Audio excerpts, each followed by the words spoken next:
Jean, how do you say Jean Marie? Jean Marie. Jean. You can just say Jean. Most people just Okay. call me Jean. It's So so pretty with the dash and the Marie. So you're coming to us from Portugal, but you're originally from South Africa. yes, that's right. And that's just such an eclectic, fun, diverse mix of cultures. I have a couple dear friends from South Africa, and so I recognized your accent a little bit. But tell us a little bit about um, why you're on this journey of educating people about anxiety and Hmm. some of the cyclical issues that evolve when you're on the path of trying to heal from that or manage it, let's just say.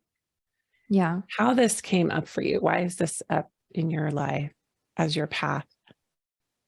Okay. So I think for me, some people are just genetically inclined to certain illnesses. And I do have a very long family history of mental illness. But anxiety disorders often manifest because of trauma. And I was sexually abused by my grandfather when I was really young for a couple of years. And unfortunately, it happened again in my young adult years, which was the breaking point. Mm, And I had also very difficult, like home life situations. I was always a super anxious child. So it just kind of grew and grew and grew. And in 2015, the bubble just burst. And I was traveling for work. I was away from home. It's the first time I had a panic attack. I thought I was dying or having a stroke. The ambulance had to come and get me. I went to the emergency room. It was a horrifying experience, but that's how I eventually got diagnosed with panic disorder. I decided to take this route because previously I was in human rights. I'm a human rights consultant, but so I've always had this idea of helping others, and I've always been very passionate about this. But this one thing I did, this journey was a little selfish too, because I was so tired of being this single person in the storm. And I needed a space where I could also just have a cathartic experience and just let go of all of this raw sadness and frustration and anger. And in this journey, I realized there are so many others who are going through it. So hopefully my story can help others and give them a platform where it's okay not to be okay. yeah. It's really interesting. Thank you for sharing that. I know that that's not probably an easy thing to talk about, but so many people have this repressed trauma, even shock, you could say, from past abuse, whether it's sexual, physical, maybe they witnessed something. I mean, and trauma is very subjective in the sense that what would be traumatic for one person wouldn't have the same effect on another. Yeah. But each of us are wired so differently, and we have such different genetic coding and life experiences and sensitivity levels. And so for you, what I found interesting with what you just shared is that it kind of reached its apex and you Mm.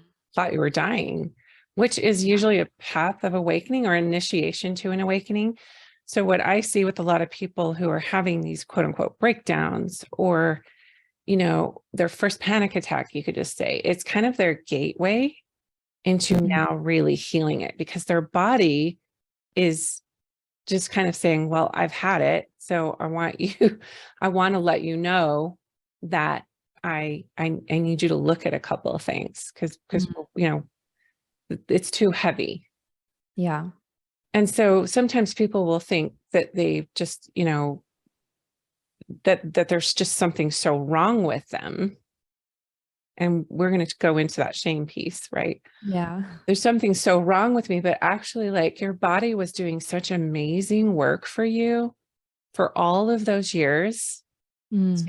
to be able to kind of like let you function and all of these things, right? And then Yeah. all of a sudden, when you're in a safe place or when you have readiness, there's an intelligent process to that where all of a sudden it just like a volcano, it just comes out because you're finally ready. You're in a space of readiness to now address it.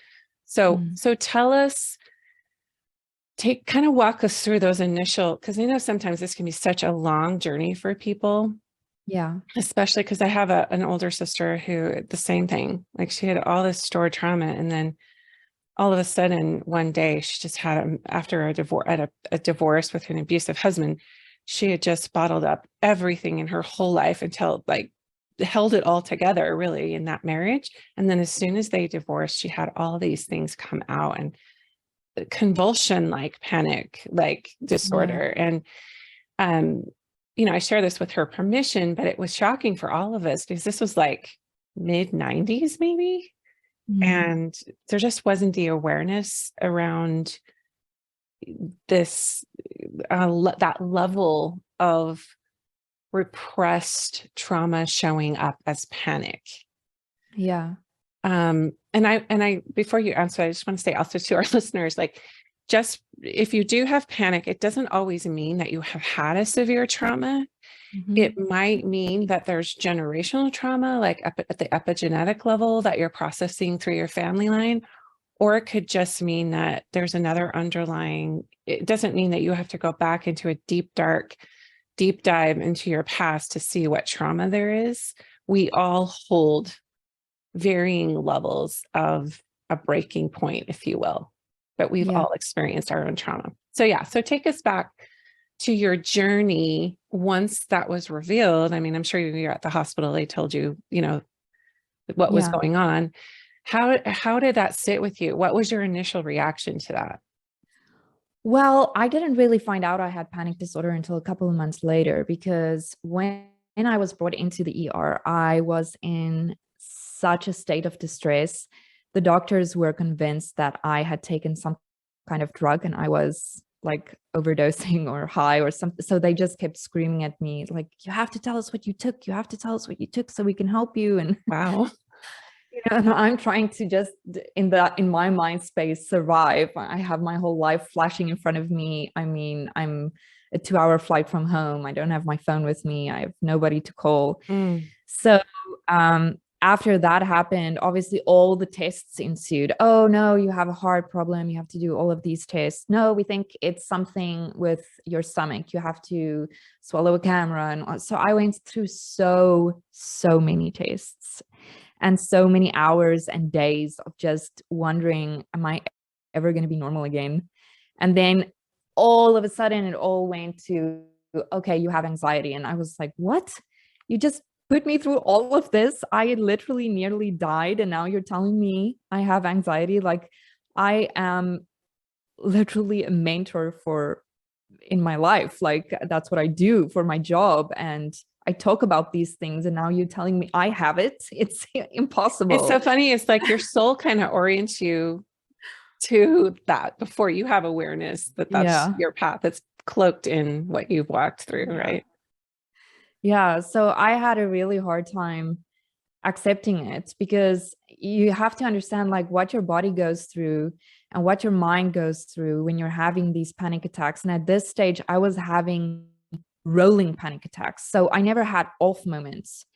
I was so exhausted because I couldn't sleep, I couldn't eat.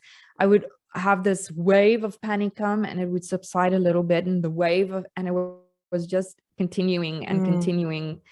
So you're in such a state of, I'm dying. Like I remember one minute I was sitting in the another doctor's waiting room, waiting for another test result. And I thought to myself, it's okay. I just want to die. If I can just die here, if I can just fall on the floor, at least it would be over. At least I wouldn't Mm. feel like this anymore. At least I wouldn't have this fear. It's so indescribable what you go through when you're having these panic attacks. And then for somebody to tell you, oh, it's just anxiety, it Mm. makes it all feel so It insignificant. just minimizes the pain, Yeah. right? Yeah. Yeah. So so eventually I know when we were talking before, you were just kind of moving out in and out of like alternative healing methods, and then Yeah. you had some resistance to actually going on medication, which I would love to explore because I see this a lot because you and I are both in more of the integrative approach where we like Yeah. really respect traditional healthcare and medicine, Western medicine, if you want to call it. But we also know, that there's other ways to be well, but meeting in the middle can be it's a pendulum that shifts for a Yeah. lot of people when they're trying to get answers. Yeah, I mean, for me, it was really difficult to accept that I had to take medication for this because, what I didn't understand then and what I am able to look back and see now is that, we always say, for example, you have a broken leg, right? You can see the leg is broken. You need some medication to quell the pain and the inflammation. But with something of a mental nature, you can't see it. Yeah. So it's so difficult to make it tangible and real and to explain it. So I had to go through the 5 stages of grief, and I was stuck in denial and bargaining for 5 years. Wow. So I did not deal well with my diagnosis. Mm. And with that came the medication. And I'm always reluctant to talk about it because even still now, so many years later, loved ones, close family relatives, people will have such opinions about the medication that you take. They will say things like, oh, but do you know what that does to your body? Do you know how bad it is for you? Do you know the long-term effects? And you're thinking to yourself, I've literally been through every single Yeah. drug they could have given me. I know all of the effects. And you have to come to a stage where you have to decide, do you want a quality life or do you want to be in this state of absolute chaos the whole time? And now I'm in a space where I can have 14 good days and one bad day, as opposed to 14 bad days and one good day. Yeah. But it's really hard because the medicine that you have to take for a mental illness is all trial and error because we're all wired differently. We all react to things differently and to certain doses differently.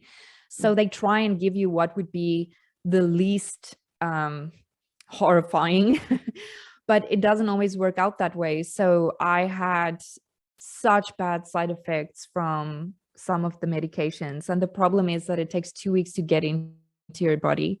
Then if it doesn't work for you, it takes 2 weeks to get all of that out. And then another 2 weeks to go on the new medication. And this was my life for 2.5 years.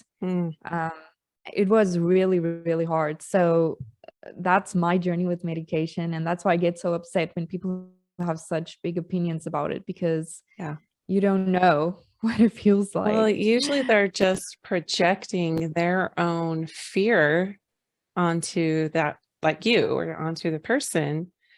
Yeah. But that word shame is so charged when it comes to, coming into acceptance, let's just say, of having a mental health diagnosis, a chronic one, not a situational one, because many of us cycle through depression and anxiety our whole lives, even if we're not diagnosed.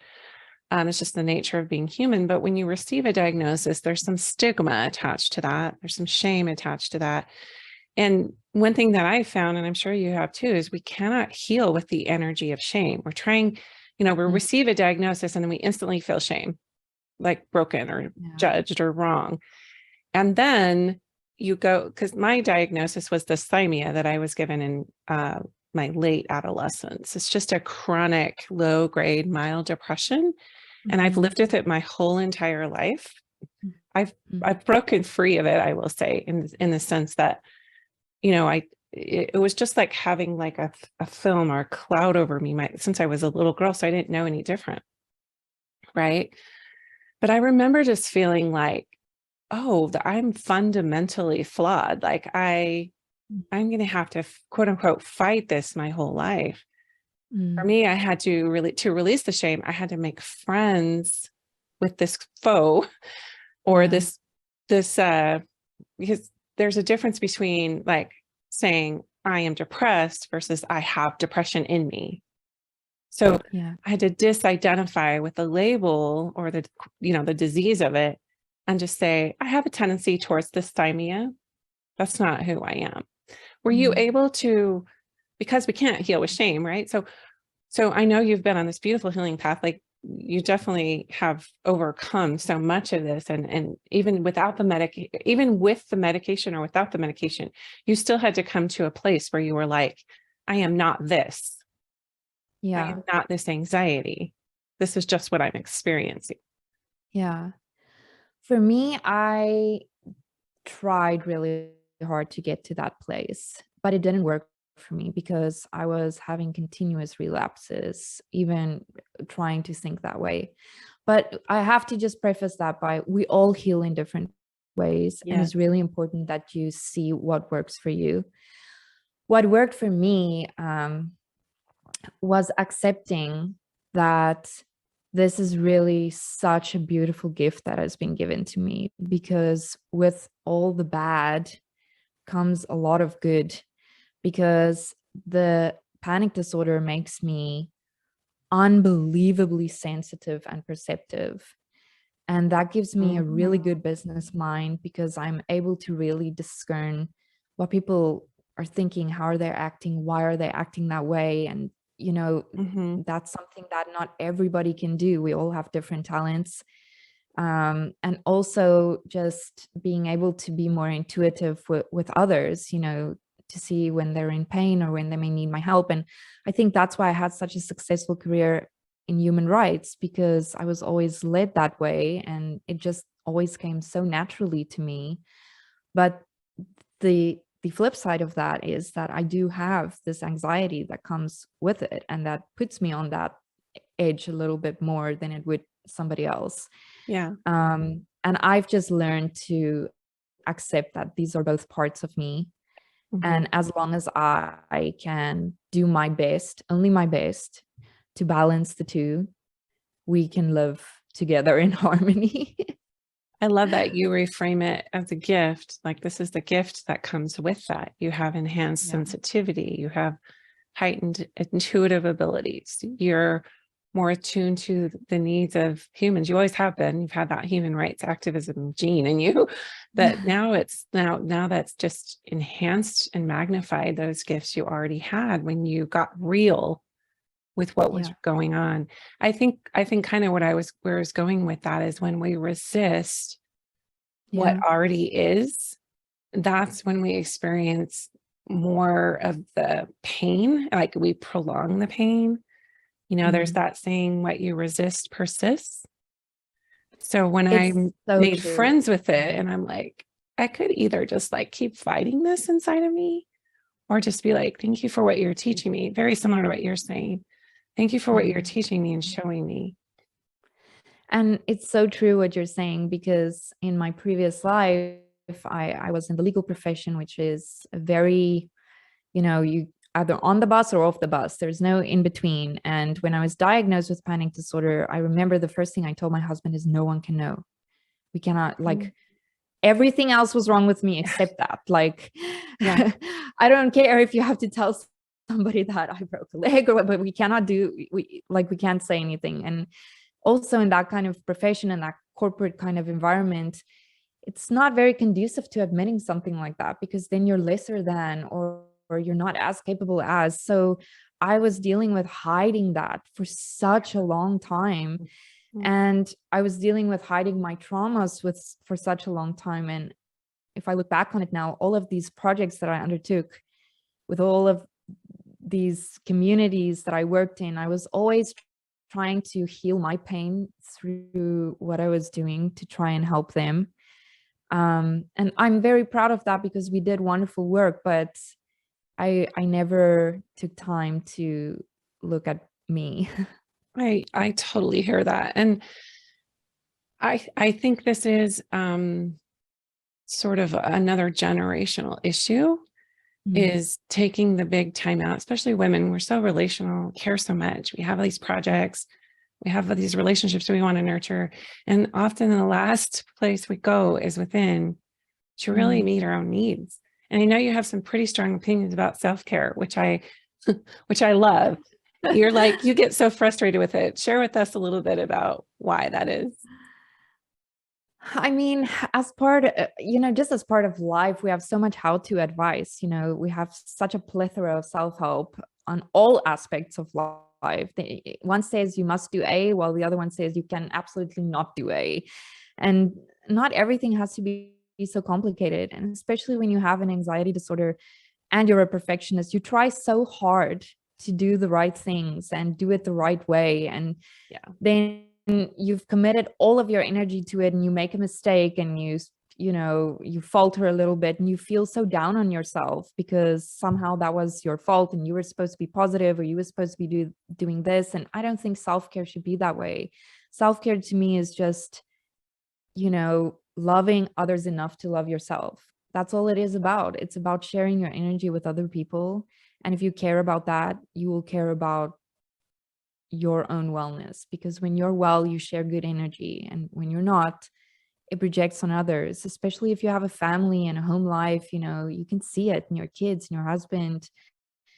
For me, that's all it is. And I Yeah. just don't think it should be this.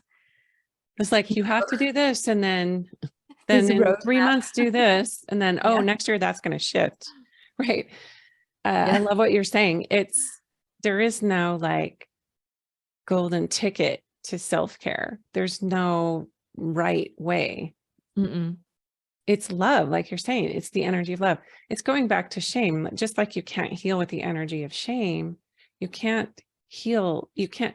I had a teacher tell me many, many years ago, because my path was originally in traditional psychology.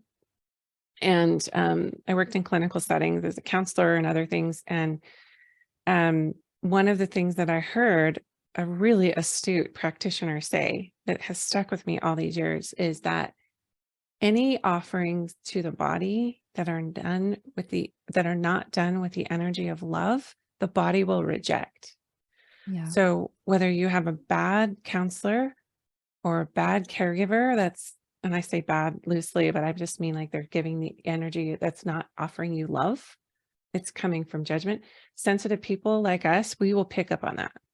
Also, if we're trying to do that to ourselves with self-care and we're not offering love to ourselves, our bodies will actually reject it. So if we're like going on some bad diet, or we're, I got to hurry and get this self-care thing done, and we're in judgment about it, it's not the energy of love. And so it's not even taking care of ourselves. It's not self-care at all.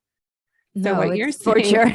yeah, it's like browbeating yourself. And I like what you're saying. It's about loving others enough to love yourself. And I would also offer the inverse. It's about loving yourself enough to love others. Yeah. And people feel that if you're in the energy of, I need to fix myself, and that's my self-care, Bridget. You're not always conscious that that's what you're doing. And the reframe is, I love myself enough to nourish myself right now and give my body what I need, and my mind. Yeah.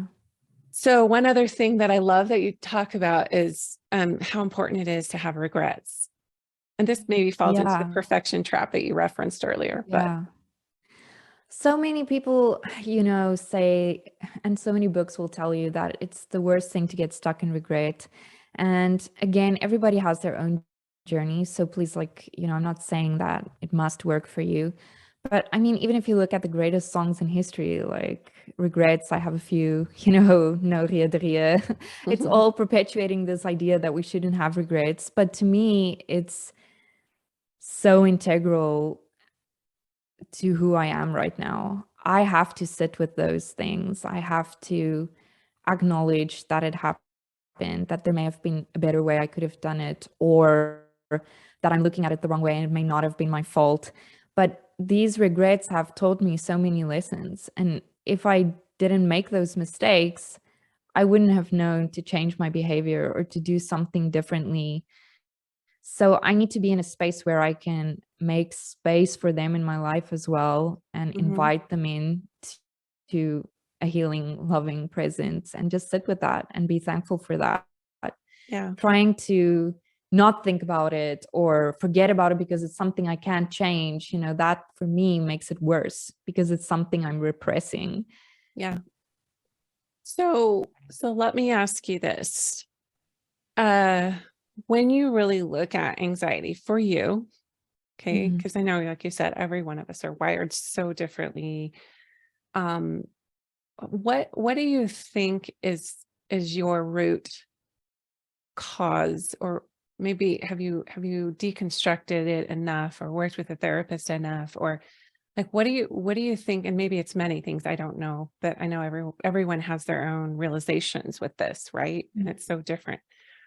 Have you come to a place where you have some awareness around what might be the origination of this for you? Yeah, I mean, I have spent so many years in therapy. I actually from last year started taking a break from therapy with and in consultation with my psychiatrist, and he agreed that sometimes it's okay to take a break because you just need to be alone in your own head Yeah. a little bit, you know?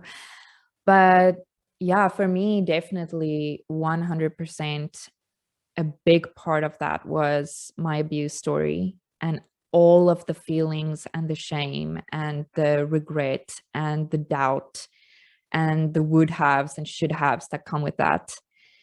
Um, Also, just it is genetic for me. I understand that. Ever since I was born, my mom said I always had my hands in little fists, so I've always been wired this way. But another is also just the circumstances of my life. You know, I was always meant to play the role of diplomat, peacemaker. Mm. I was always apologizing for everything. I mean, I can remember my youngest memories of vomiting from stress because I just didn't, small things would just stress me out Mhm. so much. And I wasn't really in an environment where that was understood. It was more of a disease to be sensitive than it was another way to treat somebody or approach things with them. And years and years and years and years and years of this kind of conditioning just kind of Yeah. led Yeah. me to where I am. And I'm not, Mhm. and I have to be very clear, I'm not blaming anybody for that. I mean, I take full responsibility for the things that I have done to perpetuate that as well in my adult life. But the reality is that there are certain circumstances that did contribute to it. And I have to be real about that in order to heal. Sure. Yeah, it's just like one of the things that we see often when people, like, maybe they hit like an uncomfortable emotion, or maybe they get triggered by something, and we just have this natural propensity as humans to just like shelve it, or fight, flight, or freeze, or whatever, just avoid it. Like, we go into all these avoidance Yeah. mechanisms, and then we bypass the pain. The Yeah. gift that I see in people who have these, who we'll just call them episodes, or relapses, or whatever, is that you can't bypass the pain anymore. Like, it's just there. And so many other human beings are walking around with their pain and bypassing over it because it is painful, it is uncomfortable. But that's the Um, problem though, because when you come from this kind of background, you never knew that there was this option to sit Absolutely. with the pain, because the motto that was taught to me was, oh, you're crying again, remember the world owes you nothing. So Mm, this is what I went into life with, because like it's bad to be sensitive, it's wrong to be the way I am, the world owes me nothing, and I shouldn't be bothering other people with my tears, you know? yeah. So you don't know, and that's what causes, I think, this to be so severe and so hurtful, because if you don't know any better, you don't know how to seek the better. Right. Am I making sense? Oh, I that I totally, don't yes, because really the worst kind of trauma, I mean, I'm not minimizing any forms of overt trauma that are like perpetrator victim, but when we can't be ourselves over time, Mm, chronically, that is, according to Dr. Gabor Mate, who is one of the world's leading experts on trauma, that is the worst kind of trauma. yeah. Is to have to shut parts of you down over time and not fully be yourself. You lose your own reality. Yes, Yeah. yes, and we assimilate into a culture where we're expected to conform in certain ways, and we do it to survive. But at some point, we reach this place of, and some people will live their entire lives and never be able to, and that's sad. Like, that really is so sad. So one thing before we move forward, I know it's important to find the right healthcare provider, and sometimes that can fuel the problem if it's not a good fit, because you're in such a vulnerable condition. You might not have the wherewithal to say, like, this person is not working for me. This is not a good fit. Yeah. What would you say? How would you kind of know if it is or isn't a good fit working with a medical I would say the professional? first huge red flag for me is any healthcare provider that is pressuring you to take a certain medication or pressuring you to go a certain route. If they really care about you, and I've been blessed with really amazing psychiatrists and psychologists that have really made a difference in my life. But it's because they were always willing to work with me. If they saw I was uncomfortable with something, they were always willing to compromise and say, okay, you know what, let's try it a different way. You're not comfortable with this dose. Okay, that's okay. Let's try it at the lowest dose we can. We see how it goes. If you need me, you call me.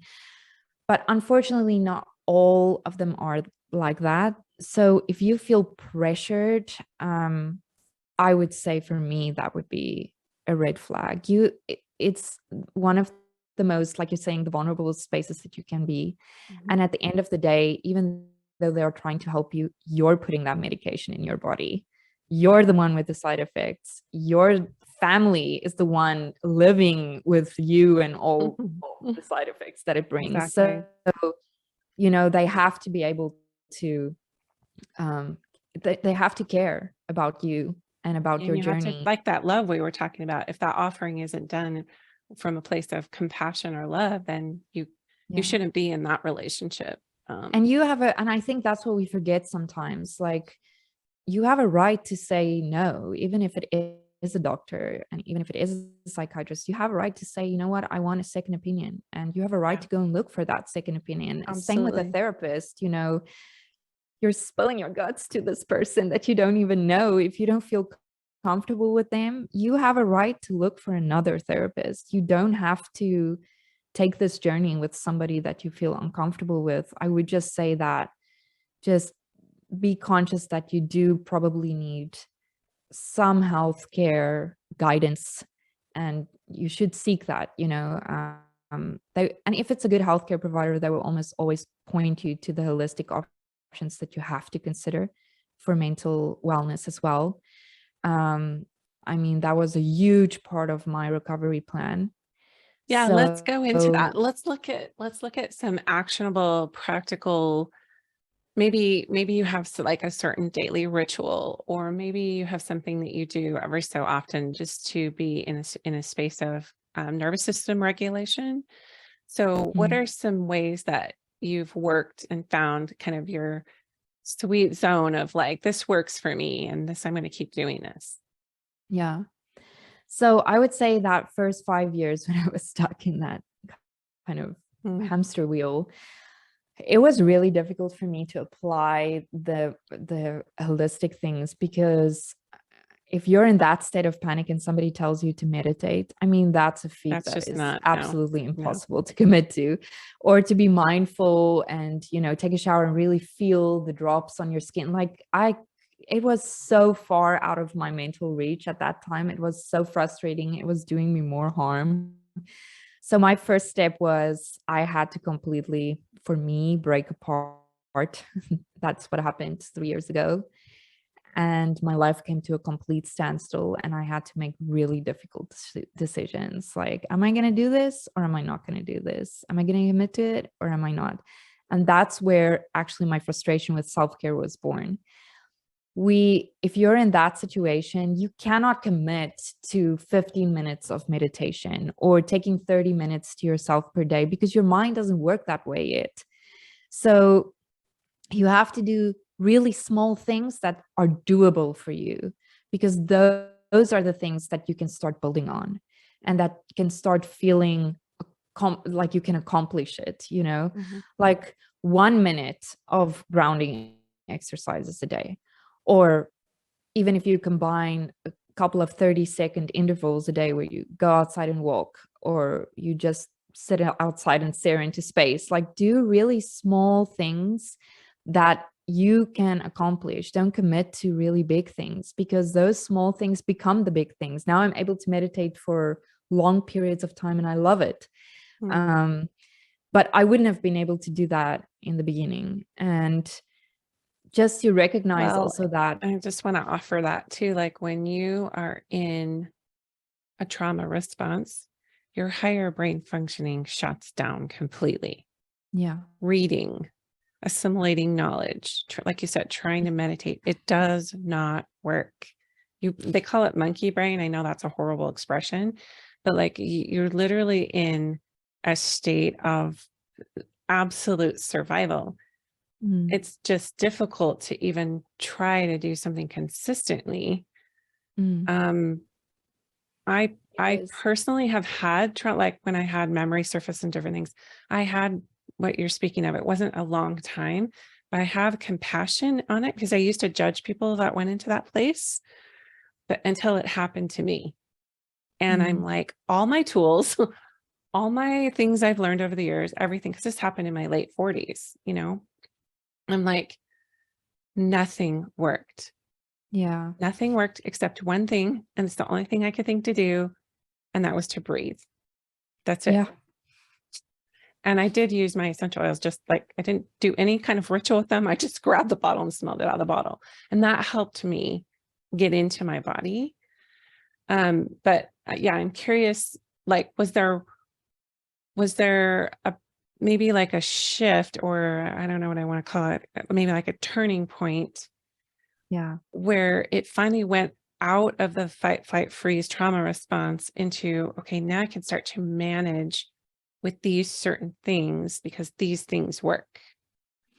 For me, there wasn't like a day or an event that I could, the huge turning point was definitely I call it the, the big thing that happened 3 years ago, when I was just like, it was all done and I needed to make a decision.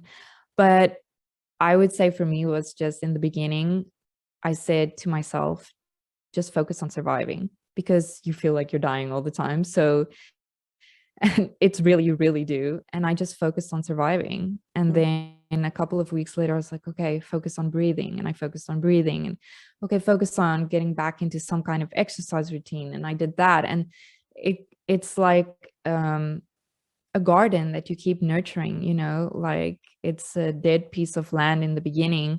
All you can really do is give it water and like, do a little bit of work in the soil. And then eventually you will start, getting fertile ground again, and a seed will come up and there will be a blossom or a bloom, and it's a journey. So there wasn't for me like one point. It was more going through these phases and recognizing that if focusing on surviving is all I can do today, that's okay. I'm going to congratulate myself on that. And I'm going to say, okay, I did it. The win. I survived today. Yes, exactly.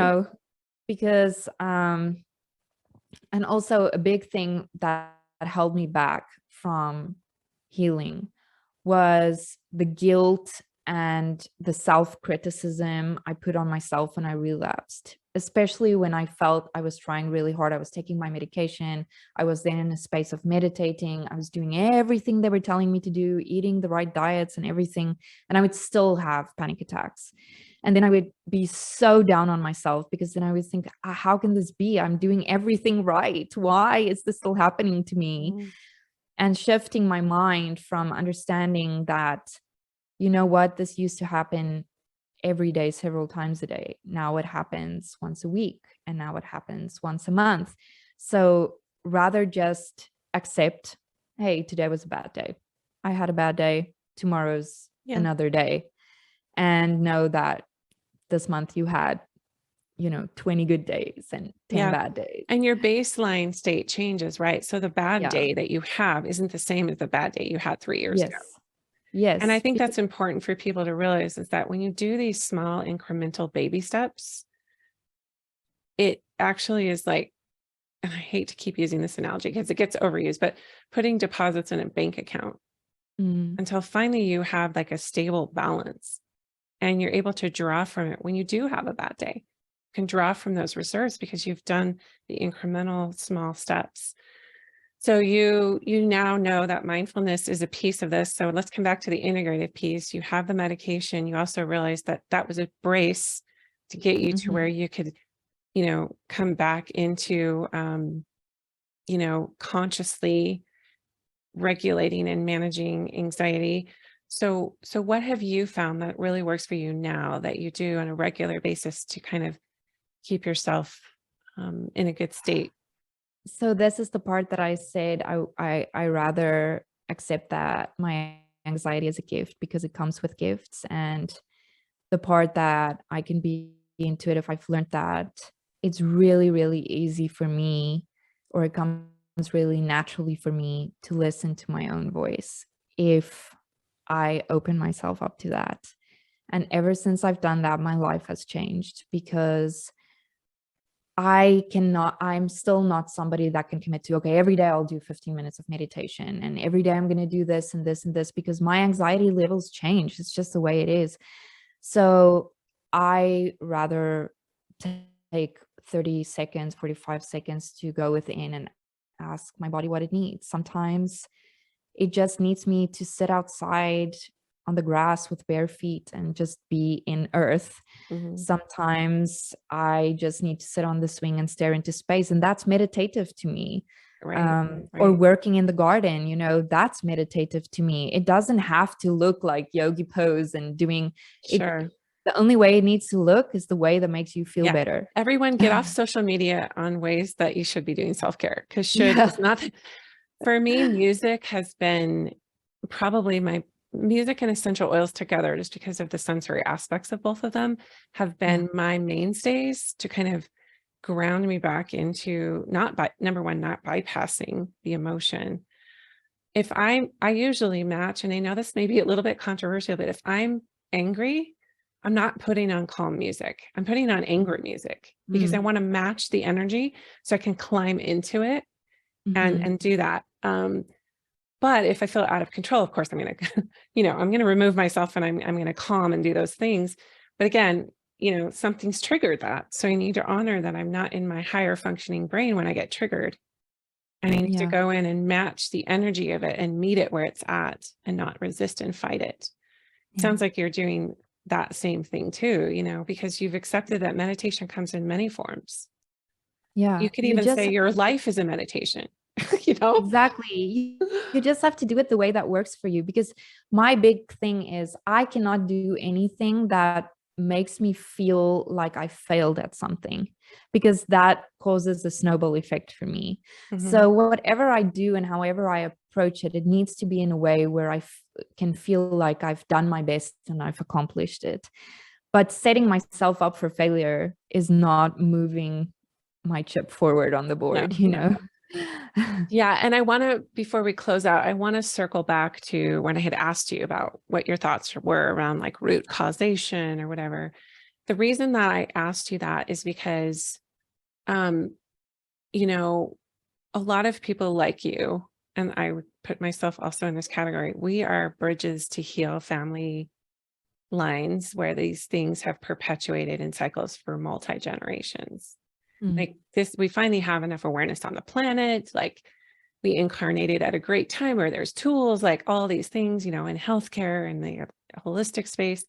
And so, it doesn't really matter what is causing it necessarily. Like we don't have to like go into like multi-years of therapy anymore to know why we're feeling this way. It's just maybe it didn't start with you. And maybe it didn't start with me, right? We just happen to be carriers, hosts of the generations before us of these things, these patterns that haven't been healed. So they're just patterns. And I think we can get into a trap where we're trying to overanalyze what we think. I have my own theories, but what I think is causing like generalized anxiety in the planet, because it's ramping up to heal. Like we're all feeling it in our bodies because these patterns need to heal. It's time. And there's readiness, just like your body intelligently knew you had a readiness now to dive into that trauma or start the healing path or activate that. We call it a healing crisis, which is like an oxymoron. But the same thing is happening, you know, in the collective consciousness. People are feeling it in their bodies, especially I would say like Gen Z, late millennials. It's really ramping up in their bodies. And Yeah. I have children in those age groups, and they are telling me about where all that with their friends and what they're seeing on social media. And it's like, it's culminating in a huge healing crisis. And Yeah. those will be the generations that really start to, I believe, build like super healthy communities and revolutionize healthcare and all of the things that need to happen. But right now it's just, they're holding it, they're containing it in their bodies and trying to survive. But they Yeah. ultimately, I believe, glass half full, they hold a solution. Every generation will have more and more awareness, and hopefully, you know, in our lifetimes, we'll see that these things become abated because we're able to really look at, you know, what's been fueling this generationally and how can we feel it and heal it. But that also for me comes down to the choice, because we do have all of this medical awareness, especially after COVID. There's so much awareness about mental wellness and mental health and all of that. Yeah. The choice to go and have yourself checked out, I think people have such fear when it comes to something that's mental related. But the reality of it is that there's a good chance you may not have an anxiety disorder. There's a Yeah. very good chance you may just be experiencing a period of chronic stress that you can heal from with the right tools and the right guidance from your healthcare providers. You know, and that in your It case, might not persist your whole life. It might not be something. exactly, Yeah. exactly. So it's something that you can help yourself with and resolve now and have better tools to deal with in the future, because Mm, life will always be stressful. But if you do have an anxiety disorder, it's also very important for you to get diagnosed so that you can have the right tools and that you can know which one of the anxiety disorders you have so that you can understand how to deal yeah. with it. So, and I feel generationally, we're talking about things more, you know, and we're so open about things like the Me Too movements, and so many companies have the remote working and the paternity leave, but the mental health care conversation is still lagging behind. There's still Yeah. such a stigma about it. Like, just Absolutely. go and ask. Yeah. Just say, listen, I've been tired, I've been fatigued, I've been overly stressed. Can you help me? Is it chronic stress? What can I do? What lifestyle changes can I make? It could Hmm. be that it's really just that. Yeah. Um, but it could get way worse if you just Yeah. leave it, you know, get to Such a good burnout and point. all sorts of Yeah. issues. Such a good point. And also just to underscore the fact that we are not our diagnoses. You know, whether we Mhm. do or don't get diagnosed with a mental illness, like it's just in us. It's a pattern. It's not who Mhm. we are. So, and this is a whole other discussion, but this is one of the reasons I've always had such a huge problem with the first part of the 12 steps or recovery meetings. Is the first thing they say is, my name is so and so and I am an addict. No, you're not. That's not who you are. Quit affirming that. You know, and I'm starting to hear more people talk about that. Yeah. I self-published a book on depression in 2007. And that was one of the things that because I've lost a sister to suicide, I lost her to an addiction, I lost her to mental illness. I've had an aunt commit suicide. Like, these things have been in, just like you were saying that you have mental health patterns or mental illness patterns in your family. So do I. Most of us do. But what I'm really, really clear on with people that I work with, whether it's through coaching or, you know, just teaching trainings, is that when you have a pattern in you, it's not you. Mhm. It's like you're the warrior, you're the chain breaker. You're not the pattern. The reason the pattern's in you is because you have what it takes to mitigate it, to transmute it, or to live with it. Right? Yeah. All of those things heal patterns, whether it looks overtly like it's cured or healed. That's not what really we're not looking at the exterior part of it. We're looking at, what is it teaching you inside of you? How is it making you more conscious? How's it making you more loving and compassionate towards others and yourself? So these are all ways that we can reframe when we are given a diagnosis. Diagnoses can be so helpful. They can be so validating and affirming. It's like, oh, there's something that like describes what I have, but we can't vibrate with it. Yeah. We can't attach to it because we'll just stay sick. But when we recognize that there's a pattern, we say, oh, I see the pattern, but I'm apart from that pattern. I'm just observing the pattern. So when you have those quote unquote bad days, you're like, here comes the pattern. Hi, pattern. Yeah, for sure. It's, it's like Dr. Seuss says, it's my favorite book, Oh, the Places You Will Go. And he calls it the waiting place. And I always feel like that's the waiting place. I'm always telling my little girl, she's 5 years old, I'm like, never go to the waiting place. Always try and get out of the waiting place, there where you're waiting for it to be okay, or to go away, or to just heal itself, or to just disappear. The right person, place, you have substance, to get fixer. out of that exactly. phase. You are the one you're waiting for. Yeah. You are the one. And like you were saying with your facilitator or your doctor or whatever, like they are not the expert on your body. They are expert on diagnoses and illnesses and patterns. But you live in your skin 24/7, 365. And that acceptance you're talking about is it's such a beautiful, I think, initial step towards healing that continues on, and you deepen into that, right? And you start accepting all parts of yourself, and you just keep continuing to try to do that. That's the sacred geometry pattern that heals and transmutes those other patterns. But you're not doing it wrong if the pattern persists. So everyone knows, like, that we even have to say, like, you're not doing it wrong. You're not doing anything wrong.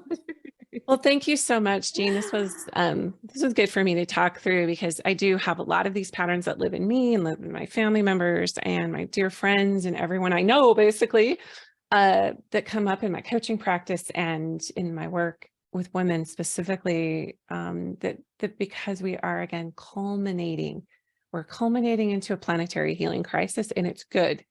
It's a good thing. But there's some growing pains that go along with it. And there's some baubles that we have to kind of work through. So it's great to attach to other people that are committed and conscious to their own healing, because the denial piece is really strong with a lot of humanity right now. There's a strong denial.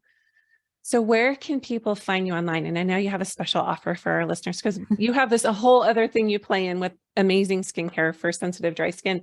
So why don't you share with us where we can find you and how you want to offer our listeners something really special? You can find me at figgylife.com. That's where the blog and the podcast lives. And you can find our skincare for dry and sensitive skin at figgy.eu. And the skincare is really just an ode to all of the things that manifest from a panic disorder. And one of those is really sensitive, aching, itching, burning skin. So I would like to offer your listeners a free Figgy gift package with the skincare that they can try. So they can send me a DM with your podcast name, and I'll be sure to on Instagram, right? So they DM you on Instagram and just say "Stand, Speak, Shine." Yes, in the DM, and you'll know it's I can't wait to try it. And it's FIGGI. That's correct. Yes. And so we'll have notes in the show notes. We'll have like places and links in the show notes where people can find it. But thank you so much for your time today. Thank you for having me. Beautiful conversation. Thank you.